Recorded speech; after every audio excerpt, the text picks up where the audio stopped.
Hello guys, and welcome to this video where I'm going to be showing you how to use Swedish voice on ElevenLabs. So the first thing you have to do is to go to the ElevenLabs website, which is elevenlabs.io.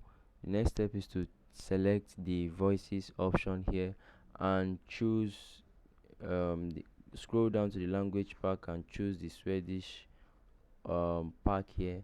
Then once you click on it, it should appear like this. Now what you have to do at this point is to choose a voice that is that will give you the best view of your project, or that will match your project.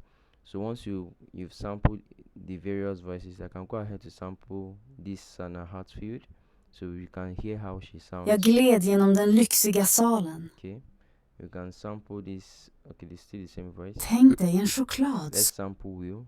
We make our own fortunes and we call them fate. So once we find a voice that resonates with our project, we can add the voice. We can click on use voice or add, and we will be able to use these voices in the my voices section.